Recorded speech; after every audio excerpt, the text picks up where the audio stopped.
नमस्कार दोस्तों, आपका एक बार फिर स्वागत है मेरे यूट्यूब चैनल फसाने अजायब में। आइए सुनते हैं धर्मवीर भारती द्वारा रचित उपन्यास गुनाहों का देवता का अगला भाग, मेरी यानी डॉक्टर वंदना की आवाज़ में। हाँ चंदर, इतना उत्साह तो और किसी को नहीं है मेरी शादी का, सुधा ने कहा और बहुत दुलार से बोली। लाओ पैर दबा दूं तुम्हारे। अरे पागल हो गई हो? चंदर ने अपने पैर उठाकर ऊपर रख लिए। हाँ चंदर, गहरी सांस लेते हुए सुधा बोली। अब मेरा अधिकार भी क्या है तुम्हारे पैर छूने का? क्षमा करना, मैं भूल गई थी कि मैं पुरानी सुधा नहीं हूँ। और टब से दो आंसू गिर पड़े। सुधा ने पंखे की ओट कर आंखें पोंछ ली। तुम तो बुरा मान गई सुधा, चंदर ने पैर नीचे रखते हुए कहा। नहीं चंदर, अब बुरा भला मानने के दिन बीत गए। अब गैरों की बात का भी बुरा भला नहीं मान पाऊंगी। फिर घर के लोगों की बातों का बुरा भला क्या? छोड़ो ये सब बातें। ये क्या निमंत्रण पत्र छपा है, देखें। चंदन ने एक निमंत्रण पत्र उठाया और उसे लिफाफे में भरकर उस पर सुधा का नाम लिखकर कहा, लो हमारी सुधा का ब्याह है, आइएगा जरूर। सुधा ने निमंत्रण पत्र ले लिया। अच्छा, एक फीकी हंसी हंसकर बोली। अच्छा, अगर हमारे पतिदेव ने आज्ञा दे दी तो आऊंगी जरूर आपके यहाँ। उनका भी नाम लिख दीजिए वरना बुरा मान जाएंगे। और सुधा उठ खड़ी हुई। कहाँ चली? चंदर ने पूछा। यहाँ बहुत रोशनी है, मुझे अपना अंधेरा कमरा ही अच्छा लगता है, सुधा बोली। चलो बिंदी वहीं कार्ड ले चलो, चंदन ने कहा। आओ सुधा, आज कार्ड लिखते जाएंगे, तुमसे बात करते जाएंगे। जिंदगी देखो सुधी, आज 15 दिन से तुमसे 2 मिनट बैठकर बात भी न कर सके। अब क्या करना है चंदर, जैसा कह रहे हो वैसा कर तो रही हूँ। अभी कुछ और बाकी है क्या? बता दो, वो भी कर डालूं। अब तो रो पीट कर ऊंचा बनना ही है। बिंदी ने कार्ड समेटे तो सुधा डांट कर बोली, रख इसे यहीं। चली उठा के। बड़ी चंदर की आज्ञाकारी बनी है, ये भी हमारी जान की गाहक हो गई हैं। अब हमारे कमरे में लाई है सब तो टांगे तोड़ दूंगी पाजी कहीं की। बिंदी ने कार्ड धर दिए। नौकर ने आकर कहा, बाबूजी कुम्हार अपना हिसाब मांगता है। अच्छा अभी आया, सुधा और चंदर चला गया। इस तरह दिन बीत रहे थे। शादी नज़दीक आती जा रही थी और सभी का सहारा एक दूसरे से छूटता जा रहा था। सुधा के मन पर जो कुछ भी धीरे धीरे मरघट की उदासी की तरह बैठता जा रहा था और चंदर अपने प्यार से, अपनी मुस्कानों से, अपने आंसुओं से धो देने के लिए व्याकुल हो उठता था। लेकिन यह जिंदगी थी जहाँ प्यार हार जाता है, मुस्कानें हार जाती हैं, आंसू हार जाते हैं। तस्तरी, प्याले, कुल्हड़, पतले, कालीने, दरियाँ और बाजे जीत जाते हैं। जहाँ अपनी जिंदगी की प्रेरणा मूर्ति के आंसू गिरने के बजाय कुल्हड़ और प्याले गिनवा कर रखने पड़ते हैं। और जहाँ किसी आत्मा की उदासी को अपने आंसुओं से धोने के बजाय पतले धुलवाना ज़्यादा महत्वपूर्ण होता है। जहाँ भावना और अंतर्द्वंद के सारे तूफान सुनार और बिजली वालों की बातों में डूब जाते हैं। और जहाँ दो आंसुओं में डूबते हुए व्यक्तियों की पुकार सहनाइयों की आवाज़ में डूब जाती है। और जिस वक्त की आदमी के हृदय का कड़ कड़ छत बिछत हो जाता है, जिस वक्त उसकी नसों में सितारे टूटते हैं, जिस वक्त उसके माथे पर आग धधकती है, जिस वक्त उसके सिर पर से आसमान और पांव तले से धरती हट जाती है, उस समय उसे शादी की साड़ियों का मोल तुल करना पड़ता है और बाजे वाले को एडवांस रुपया देना पड़ता है। ऐसी थी उस वक्त चंदर की जिंदगी और उस जिंदगी ने अपना चक्र पूरी तरह चला दिया था। करोड़ों तूफान घुमड़ाते हुए उसे नचा रहे थे। वह एक क्षण भी कहीं नहीं टिक पाता था। एक पल भी उसे चैन नहीं था। एक पल भी वह यह नहीं सोच पाता था कि उसके चारों ओर हो क्या रहा है। वह बेहोशी में, मूर्छा में मशीन की तरह काम कर रहा था। आवाज़ें थीं कि उसके कानों से टकरा कर चली जाती थीं। आंसू थे कि हृदय को छू नहीं पाते थे। चक्र उसे फंसाकर खींचे लिए जा रहा था। बिजली से भी ज़्यादा तेज, प्रलय से भी ज़्यादा सशक्त वह खींचा जा रहा था। सिर्फ एक और शादी का दिन। सुधा ने नथुनी पहनी, उसे नहीं मालूम। सुधा ने कोरे कपड़े पहने, उसे नहीं मालूम। सुधा ने चूड़े पहने, उसे नहीं मालूम। घर में गीत हुए, उसे नहीं मालूम। सुधा ने चूल्हा पोंछते वक्त अपना सिर पटक दिया, उसे नहीं मालूम। वह व्यक्ति नहीं था, तूफान में उड़ता हुआ एक पीला पत्ता था जो वात्या चक्र में उलझ गया था और झोंके उसे नचाए जा रहे थे। और उसे होश आया तब जब बिनते जबरदस्ती उसका हाथ पकड़कर खींच ले गई बारात आने के दिन पहले, उस छत पर जहाँ सुधा पड़ी रो रही थी। चंदर को ढकेल कर चली आई। चंदर के सामने सुधा थी, सुधा जिससे वह पता नहीं क्यों बचना चाहता था, अपनी आत्मा के संघर्षों से, अपने अंतःकरण के घावों की कसक से घबरा कर, जैसे कोई आदमी एकांत कमरे से भागकर भीड़ में मिल जाता है, भीड़ के निरर्थक शोर में अपने को खो देना चाहता है, बाहर के शोर में अंदर का तूफान भुला देना चाहता है। उसी तरह चंदर पिछले हफ्ते से सब कुछ भूल गया। उसे सिर्फ एक चीज़ याद रहती थी, शादी का प्रबंध। सुबह से लेकर सोने के वक्त तक वो इतना काम कर डालना चाहता था कि उसे एक क्षण भी बैठने का मौका न मिले, और सोने से पहले वह इतना थक जाए, इतना चूर चूर हो जाए कि लेटते ही उसे नींद जकड़ ले और उसे बेहोश कर दे। लेकिन उस वक्त विनती उसे उसके विस्मरण स्थल से खींचकर एकांत में ले आई, जहाँ उसकी ताकत और उसकी कमजोरी, उसकी पवित्रता और उसका पाप, उसकी मुस्कान और उसके आंसू, उसकी प्रतिभा और उसकी विस्मृति, उसकी सुधा अपनी जिंदगी के चिरंतन मोड़ पर खड़ी अपना सब कुछ लुटा रही थी। चंदर को लगा जैसे उसको अभी चक्कर आ जाएगा। वह अकुलाकर खाट पर बैठ गया। शाम थी, सूरज डूब रहा था और दिन भर की तपी हुई छत पर जलती हुई बरसाती के नीचे एक खरहरी खाट पर सुधा लेटी थी। एक महीन पीली धोती पहने, कोरी मार्किन की कुर्ती पहने, रूखे चिकटे हुए बाल और नाक में बहुत बड़ी सी नथ। 15 दिन के आंसुओं ने चेहरे को जाने कैसा बना दिया। न चेहरे पर सुकुमारता थी, न कठोरता, न रूप था, न ताजगी। सिर्फ ऐसा लगता था कि जैसे सुधा का सब कुछ लुट चुका है। न केवल प्यार और जिंदगी लुटी है, वरना आज भी लुट गई है, और नीरवता भी। वैभव भी लुट गया है और याचना भी। सुधा ने अपने पीले पल्ले से आंसू पोंछे और उठकर बैठ गई। दोनों चुप। पहले कौन बोले? बिनती आई। चंदर और सुधा का खाना रखकर चली गई। खाना खाओगी सुधा? चंदर ने पूछा। सुधा कुछ बोली नहीं, सिर्फ सिर हिला दिया और डूबते हुए सूरज और उड़ते हुए बादलों की ओर देखकर जाने क्या सोचने लगी। चंदर ने थाली खिसका दी और सुधा को अपनी ओर खींचकर बोला, सुधा, इस तरह कैसे काम चलेगा? तुम्ही को देखकर तो मैं अपना धीरज संभालूंगा, बताओ, और तुम ही ये कर रही हो। सुधा चंदर के पास खिसक आई और 2 मिनट तक चुपचाप चंदर की ओर फटी हुई पथराई आंखों से देखती रही और एकदम हृदय को फाड़ देने वाली आवाज में चीख कर रो उठी, चंदर, अब क्या होगा? चंदर की समझ में नहीं आया कि वह क्या करे। आंसू उसके सूख चुके थे, वह रो नहीं सकता था। उसके मन पर कहीं कोई पत्थर रखा था जो आंसुओं की बूंदों को बनने के साथ ही सोख लेता था। लेकिन वह तड़प उठा। सुधा, वह घबरा कर बोला। सुधा, तुम्हें हमारी कसम है, चुप हो जाओ। चुप, बिल्कुल चुप। हाँ, ऐसे ही। सुधा चंदर के पाँव में मुंह छिपाए थी। उठकर बैठो ठीक से सुधा, इतना समझ बूझ कर ये सब करती हो? छी, तुम्हें अपना दिल मजबूत करना चाहिए, वरना पापा को कितना दुख होगा। पापा ने तो मुझसे बोलना भी छोड़ दिया है चंदर। पापा से कह दो आज तो बोल लें, कल से हम उन्हें परेशान करने नहीं आएंगे, कभी नहीं आएंगे। अब उनकी सुधा को सब ले जा रहे हैं, जाने कहाँ ले जा रहे हैं। और फिर वो फपक फपक कर रो पड़ी। चंदर ने बिनती से पापा को बुलवाया। सुधा को रोते हुए देखकर बिनती खड़ी हो गई। दीदी, रो मत दीदी, फिर हम किसके भरोसे रहेंगे यहाँ। और सुधा को चुप कराते कराते बिनती भी रोने लगी और आंसू पोंछते हुए चली गई। पापा आए, सुधा चुप हो गई और कुछ कहा नहीं, फिर रोने लगी। डॉक्टर शुक्ला भर्राए गले से बोले, मुझे यह रुआई अच्छी नहीं लगती है, ये भावुकता क्यों? तुम पढ़ी लिखी लड़की हो, इसी दिन के लिए तुम्हें पढ़ाया लिखाया गया था, भावुकता से क्या फ़ायदा? कहते कहते डॉक्टर शुक्ला खुद रोने लगे। चलो चंदर यहाँ से, अभी जनवासा ठीक करवाना है। चंदर और डॉक्टर शुक्ला दोनों उठकर चले गए। अपनी शादी के पहले, हमेशा के लिए अलग होने से पहले सुधा को इतना ही मौका मिला। उसके बाद सुबह 6 बजे गाड़ी आती थी, लेकिन खुशकिस्मती से गाड़ी लेट थी। डॉक्टर शुक्ला तथा अन्य लोग बारात का स्वागत करने स्टेशन पर जा रहे थे और चंदर घर पर ही रह गया था जनवासे का इंतजाम करने। जनवासा बगल में था।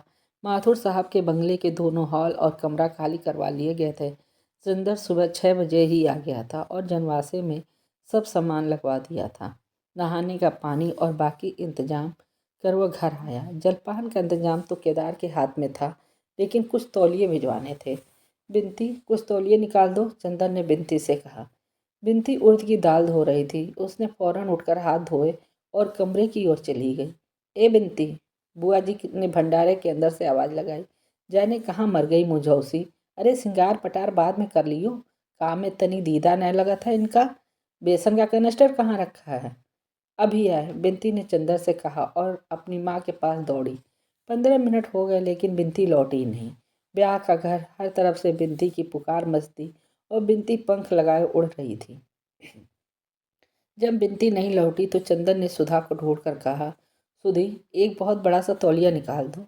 सुधा चुपचाप उठी और स्टडी रूम में चली गई। चंदन भी पीछे पीछे गया। बैठो, अभी निकाल कर लाते हैं, सुधा ने भरी हुई आवाज में कहा और बगल के कमरे में चली गई। वहां से लौटी तो उसके हाथ में मीठे की तस्तरी थी। अरे खाने का वक्त नहीं है सुधा, 8 बजे लोग आ जाएंगे। अभी 2 घंटे हैं, खा लो चंदर। अब कभी तुम्हारे काम में हर्जा करने खाने को नहीं कहूंगी, सुधा बोली। चंदर चुप। याद है चंदर, इसी जगह आंचल में छिपा कर नान खटाई लाई थी। आओ आज अपने हाथ से खिला दूं, कल ये हाथ पराए हो जाएंगे। और सुधा ने एक इमरती तोड़कर चंदर के मुंह में दे दी। चंदर की आंखों में 2 आंसू छलक आए। सुधा ने अपने हाथ से आंसू पोंछ दिए और बोली, चंदर घर में कोई खाने का ख्याल करने वाला नहीं है, खाते पीते जाना, तुम्हें हमारी कसम है। मैं शाहजहाँपुर से लौट कर आऊँगी तो दुबले मत मिलना। चंदर कुछ बोला नहीं, आंसू बहते गए। सुधा खिलाती गई, वो खाता गया। सुधा ने गिलास में पानी दिया, उसने हाथ धोया और जेब से रुमाल निकाला। क्यों, आज आंचल से हाथ नहीं पोंछोगे? सुधा बोली। चंदर ने आंचल हाथ में लिया और पलकों पर आंचल दबाकर फूट फूट कर रो पड़ा। छी चंदर, आज तो हम संभल गए हैं, हमने सब स्वीकार कर लिया चुपचाप। अब तुम कमजोर मत बनो। तुमने कहा था मैं शांत रहूं तो शांत हो गई। अब क्यों मुझे रुलाओगे क्या? उठो। चंदर उठ खड़ा हुआ। सुधा ने एक पान चंदर के मुंह में देकर कत्था उसकी कमीज से लगा दिया। चंदर कुछ नहीं बोला। अरे आज तो लड़ लो चंदर, आज से तो सब खत्म कर देना। इतने में बिनती तौलिया ले आई। दीदी इन्हें कुछ खिला दो, ये खा नहीं रहे हैं, बिनती ने कहा। खिला दिया, सुधा बोली। देखो चंदर, आज मैं नहीं रहूंगी लेकिन एक शर्त पर, तुम बराबर मेरे सामने रहना। मंडप में रहोगे ना? हाँ रहूंगा, चंदर ने आंसू पीते हुए कहा। कहीं चले मत जाना, मेरी आखिरी विनती है, सुधा बोली। चंदर तौलिया लेकर चला आया। चूंकि बारात में कुल 8 ही लोग थे, अतः घर की और माथुर साहब की 2 ही कारों में काम चल गया। जब ये लोग आए तो नाश्ते का सामान तैयार था और चंदर चुपचाप बैठा था। उसने फौरन सबका सामान लगवाया और सामान रखवा कर वह जा ही रहा था कि कैलाश ने पीछे से कंधे पर हाथ रखकर उसे पीछे घुमा लिया और गले से लगाकर बोला, कहाँ चले कपूर साहब, नमस्ते, चलो पहले नाश्ता करो। और खींच कर वह चंदर को ले गया। अपने बगल की मेज पर बिठाकर उसकी चाय अपने हाथ से बनाई और बोला, कुछ नाराज थे क्या कपूर? खत का जवाब क्यों नहीं देते थे? हम तो बराबर खत का जवाब देते रहे यार, कपूर चाय पीते हुए बोला। अच्छा, तो हम घूमते रहे इधर उधर, खत गड़बड़ हो गए होंगे। लो समोसा खाओ, कैलाश ने कहा। चंदन ने सिर हिलाया तो बोला, अरे वाह, शादी तुम्हारी नहीं हो रही है, हमारी हो रही है, समझे? तुम क्यों तकल्लुफ उठा रहे हो? अच्छा कपूर, काम तो तुम ही पर होगा सब। हाँ, कपूर बोला। बड़ा अफसोस है यार, जब हम लोग पहली दफ़ा मिले थे तो ये नहीं मालूम था तुम और डॉक्टर साहब इतना अच्छा इनाम दोगे मुझे। अपने को बचाने का हमारे लायक कोई और काम हो तो बताओ। आपकी दुआ है, चंदन ने सिर झुकाकर कहा और सभी हंस पड़े। इतने में शंकर बाबू डॉक्टर साहब के साथ आए और सब लोग चुप हो गए। दिन भर के व्यवहार से चंदन ने देखा कि कैलाश भी उतना ही अच्छा और हंसमुख और शालीन है जितने शंकर बाबू थे। वह उसे राजनीतिक क्षेत्र में जितना फौलादी लगा था, घरेलू जिंदगी में उतना ही अच्छा लगा। चंदर का मन खुशी से नाच उठा। सुधा की ओर से वह थोड़ा निश्चिंत हो गया। अब सुधा निभा ले जाएगी। वह मौका निकालकर घर में गया। देखा, सुधा को औरतें घेरे बैठी थी और महावर लगा रही थीं। बिनती कनस्तर में से घी निकाल रही थी। चंदर गया और बिनती की चोटी घसीट कर बोला, ओ गिलहरी, घी पी रही है क्या? बिनती ने दंग होकर चंदर की ओर देखा। आज तक कभी अच्छे भले में तो चंदर ने उसे चिढ़ाया था, आज क्या हो गया? आज जबकि पिछले 15 रोज से चंदर के होठ मुस्कुराना भूल गए थे। आँख फाड़ कर क्या देख रही है? कैलाश बहुत अच्छा लड़का है, बहुत अच्छा। अब सुधा बहुत सुखी रहेगी। कितना अच्छा होगा बिनती, हंसती क्यों नहीं गिलहरी? और चंदन ने बिनती की बाह में चुटकी काट ली। अच्छा, हमें दीदी समझाए क्या? अभी बताती हूँ। और घी भरे हाथ से चंदन की बाह पकड़कर बिनती ने जोर से घुमा दी। चंदन ने अपने को छुड़ाया और बिनती को चपत मारकर गुनगुनाता हुआ वहां से चला गया। बिन्ती ने कनस्तर के मुंह पर लगा घी पोंछा और मन में बोली, देवता और किसे कहते हैं। शाम को बारात चढ़ी, शादी की बारात। सिर्फ एक बैंड था। कैलाश ने शेरवानी और पैजामा पहना था और टोपी। सिर्फ एक माला गले में पड़ी थी और हाथ में कंगन बंधा था। मोर पीछे किसी आदमी के हाथ में था। जयमाल की रस्म होने वाली थी, लेकिन बुआ जी ने स्पष्ट कर दिया कि हमारी लड़की कोई ऐसी वैसी नहीं है कि ब्याह के पहले भरी बारात में मुंह खोलकर माला पहना है। लेकिन घूंघट के मामले पर सुधा ने दृढ़ता से मना कर दिया कि वो घूंघट बिल्कुल नहीं करेगी। अंत में पापा उसे लेकर मंडप में आए। घर का काम काज निपट गया था। सभी लोग आंगन में बैठे थे। कामनी, प्रभा, लीला सभी थीं। एक और बाराती बैठे थे। सुधा शांत थी, लेकिन उसका मुंह ग्रहण के चंद्रमा की तरह निस्तेज था। मंडप का एक बल्ब खराब हो गया था और चंदर सामने खड़ा उसे बदल रहा था। सुधा ने जाते जाते चंदर को देखा और आंसू पोंछकर मुस्कुराने लगी और मुस्कुराकर फिर आंसू पोंछने लगी। कामनी, प्रभा, लीला तमाम लड़कियां कैलाश पर फप्तियां कस रही थीं। सुधा सिर झुकाए बैठी थी। पापा ने उससे कहा, बिन्ती को हमारे पास भेज दो। बिन्ती आकर सुधा के पीछे बैठ गई। कैलाश ने आँख के इशारे से चंदर को बुलाया। चंदर जाकर पीछे बैठा तो कैलाश ने कहा, यार, यहाँ जो लोग खड़े हैं इनका परिचय तो बता दो चुपके से। चंदर ने सभी का परिचय बताया। कामनी, प्रभा, लीला सभी के बारे में जब चंदर बता रहा था तो बिन्ती बोली, बड़े लालची मालूम देते हैं आप। एक से संतोष नहीं है क्या? वाह रे जीजाजी। कैलाश ने मुस्कुराकर चंदर से पूछा, इसका ब्याह तय नहीं हुआ है क्या? नहीं, अभी हो गया है, चंदर ने कहा। तभी बोलने का अभ्यास कर रही है। मंडप में भी इसीलिए बैठी है क्या? कैलाश ने कहा। बिन्ती झेप गई और उठकर चली गई। संस्कार शुरू हुआ। कैलाश के हाथ में नारियल और उसकी मुट्ठी पर सुधा के दोनों हाथ। सुधा अब चुप थी। इतनी चुप कि लगता था उसके होठों ने कभी बोलना जाना ही नहीं। संस्कार के दौरान ही पारस्परिक वचन का समय आया। कैलाश ने सभी प्रतिज्ञाएं स्वयं कहीं। शंकर बाबू ने कहा, लड़की भी शिक्षित है और उसे भी स्वयं वचन करने होंगे। सुधा ने सिर हिला दिया। एक असंतोष की लहर सभी बारातियों में फैल गई। चंदन ने बिन्ती को बुलाया। उसने कान में कहा, जाकर सुधा से कह दो पागलपन नहीं करते। इससे क्या फ़ायदा? बिन्ती ने जाकर बहुत धीरे से सुधा के कान में कहा। सुधा ने सिर उठाकर देखा। सामने बरामदे की सीढ़ियों पर चंदर बैठा हुआ, बड़ा चिंतित सा, कभी शंकर बाबू की ओर देखता और कभी सुधा की ओर। सुधा से उसकी निगाह मिली और वह सिहर सा उठा। सुधा क्षण भर उसकी ओर देखती रही। चंदर ने जाने क्या कहा और सुधा ने आंखों ही आंखों में उसे क्या जवाब दे दिया। उसके बाद सुधा नीचे रखे हुए पूजा के नारियल पर लगे हुए सिंदूर को देखती रही। फिर एक बार चंदर की ओर देखा। विचित्र सी थी वह निगाह, जिसमें कातरता नहीं थी, करुणा नहीं थी, आंसू नहीं थे, कमजोरी नहीं थी। था एक गंभीरतम विश्वास, एक उपमाहीन स्नेह, एक संपूर्णतम समर्पण। लगा जैसे वो कह रही हो, सचमुच तुम कह रहे हो? फिर सोच लो चंदर, इतने दृढ़ हो, इतने कठोर हो, मुझसे मुंह से क्यों कहलवाना चाहते हो? क्या सारा सुख लूट कर थोड़ी सी आत्मवंचना भी मेरे पास नहीं छोड़ोगे? अच्छा लो मेरे देवता। और उसने हार कर सिसकियों से सने स्वरों में अपने को कैलाश को समर्पित कर दिया। प्रतिज्ञाएं दोहरा दी और उसके बाद साड़ी का एक छोर खींचकर नथ की डोरी ठीक करने के बहाने उसने आंसू पोंछ लिए। चंदन ने यह गहरी सांस ली और बगल में बैठी हुई बुआ जी से कहा, बुआ जी, अब तो बैठा नहीं जाता। आंखों में जैसे किसी ने मिर्च भर दी हो। जाओ जाओ, सोए रहो, ऊपर खाट बिछी है। कल सुबह 10 बजे विदा करी को है। कुछ खाओ पियो हो कि नहीं? तो पड़े रह वो, बुआ ने बड़े स्नेह से कहा। चंदर ऊपर गया तो देखा एक खाट पर बिन्ती औधी पड़ी सिसक रही है। बिन्ती, बिन्ती, उसने बिन्ती को पकड़कर हिलाया। बिन्ती फूट फूट कर रो पड़ी। उठ पगली, हमें तो समझाती है, खुद अपने आप पागलपन कर रही है, चंदन ने रुधे हुए गले से कहा। बिन्ती उठकर एकदम चंदर की गोद समा गई और दर्दनाक स्वर में बोली, हाय चंदर, अब क्या होगा? चंदर की आंखों में आंसू आ गए, फूट पड़ा और बिन्ती को एक डूबते हुए सहारे की तरह पकड़कर उसकी मांग पर मुंह रखकर फूट फूट कर रो पड़ा। लेकिन फिर संभल गया और बिन्ती का माथा सहलाते हुए और अपनी सिसकियों को रोकते हुए कहा, रो मत पगली।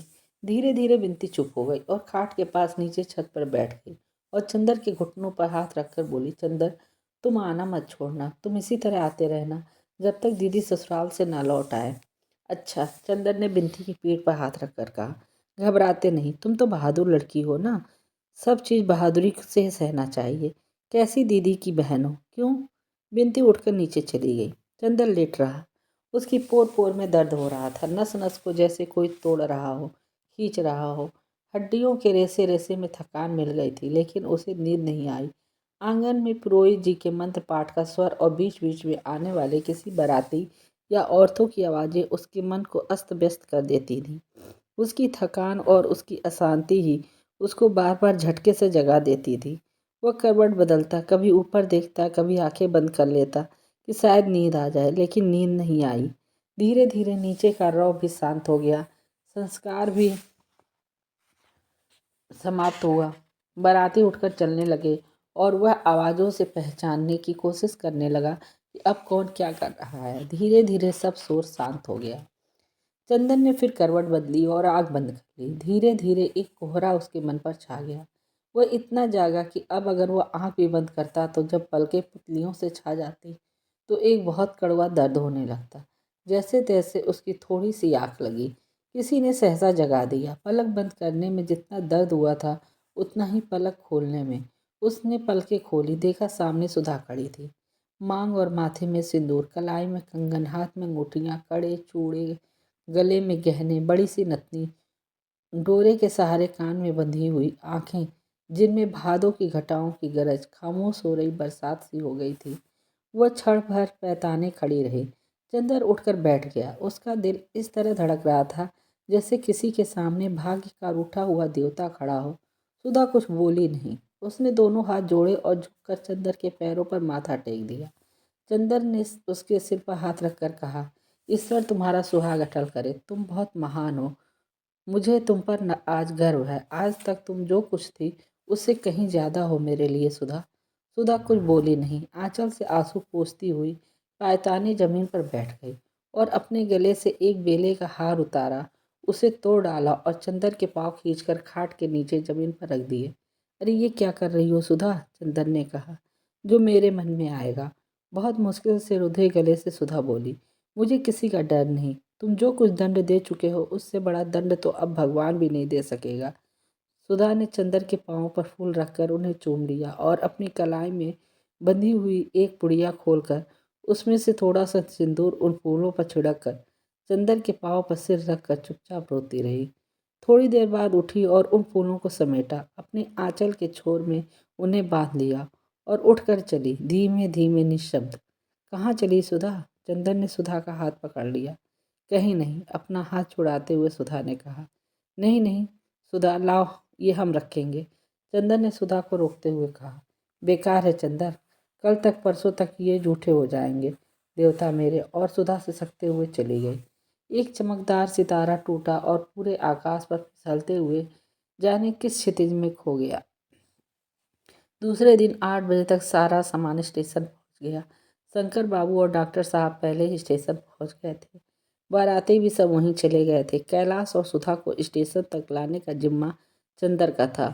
बहुत जल्दी करते कराते भी 9:15 बज गए। उसने फिर जाकर कहा। कैलाश और सुधा खड़े हुए थे। पीछे से नाइन सुधा के सिर पर पंखा रखी थी और बुआ जी रेवचना कर रही थी। चंदर के जल्दी मचाने पर अंत में उन्हें फुर्सत मिली और वो आगे बढ़े। मोटर पर सुधा ने जो ही पाँव रखा कि बिनती पाँव से लिपट गई और रोने लगी। सुधा जोर से बिलख बिलख कर रो पड़ी। चंदन ने बिनती को छुड़ाया। सुधा पीछे बैठकर खिड़की पर मुंह रखकर सिसकती रही। मोटर चल दी। सुधा मुड़कर अपने घर की ओर देख रही थी। बिनती ने हाथ जोड़े तो सुधा चीख कर रो पड़ी, फिर चुप हो गई। स्टेशन पर भी सुधा बिल्कुल शांत रही। सुधा और कैलाश के लिए सेकंड क्लास में एक बर्थ सुरक्षित थी, बाकी लोग ड्योढ़े में थे। शंकर बाबू ने दोनों को उस डिब्बे में पहुंचाया और बोले, कैलाश तुम जरा हमारे साथ आओ। मिस्टर कपूर जरा बहू के पास आप रहिए, मैं डॉक्टर साहब को यहाँ भेज रहा हूँ। चंदर खिड़की के पास खड़ा हो गया। शंकर बाबू का छोटा बच्चा आकर अपनी नई चाची के पास बैठ गया और उनकी रेशमी चादर से खेलने लगा। चंदर चुपचाप खड़ा था। सहसा सुधा ने उसके हाथों पर अपना मेहंदी लगा हाथ रख दिया और धीमे से कहा, चंदर। चंदर ने मुड़कर देखा तो बोली, अब कुछ सोचो मत, इधर देखो। और सुधा ने कितने दुलार से चंदर से कहा, देखो बिनती का ध्यान रखना, उसे तुम्हारे ही भरोसे छोड़ रही हूँ। और सुनो, पापा को रात को सोते वक्त दूध में ओवल्टीन ज़रूर दे देना। खाने पीने में गड़बड़ी मत करना। ये मत समझना कि सुधा मर गई तो फिर बिना दूध की चाय पीने लगो। हम जल्दी से आएंगे। पम्मी का कोई खत आए तो हमें लिखना। इतने में डॉक्टर साहब और कैलाश आ गए। कैलाश कंपार्टमेंट के बाथरूम में चला गया। डॉक्टर साहब आए और सुधा के सिर पर हाथ रखकर बोले, बेटा आज तेरी माँ होती तो कितना अच्छा होता। और देख, महीने भर में बुला लेंगे तुझे, वहाँ घबराना मत। गाड़ी ने सीटी दी। पापा ने कहा, बेटा अब ठीक से रहना और भावुकता या बचपना मत कर, समझी। पापा ने आँख से रुमाल लगा लिया। विवाह बहुत बड़ा उत्तरदायित्व है। अब तुम्हारी नई जिंदगी है। अब तक बेटी थी तुम, अब बहू हो। सुधा बोली, पापा तुम्हारा ओवल्टीन का डिब्बा शीशे वाली मेज पर है, उसे पी लिया करना अब। और पापा बिनती को गांव मत भेजना। चंदर को अब घर पर ही बुला लो, तुम अकेले पड़ जाओगे। और हमें जल्दी बुला लेना। गार्ड ने सीटी दी। कैलाश ने जल्दी से डॉक्टर साहब के पैर छुए। चंदर से हाथ मिलाया। सुधा बोली, चंदर ये पुर्जा बिनती को दे देना और देखो मेरा नतीजा निकले तो तार देना। गाड़ी चल पड़ी। अच्छा पापा, अच्छा चंदर। सुधा ने हाथ जोड़े और खिड़की पर टिक कर रोने लगी और बार बार आंसू पोंछ पोंछ कर देखने लगी। गाड़ी प्लेटफार्म के बाहर चली गई। तब चंदर मुड़ा। उसके बदन में पोर पोर में दर्द हो रहा था। वह कैसे घर पहुंचा उसे मालूम नहीं।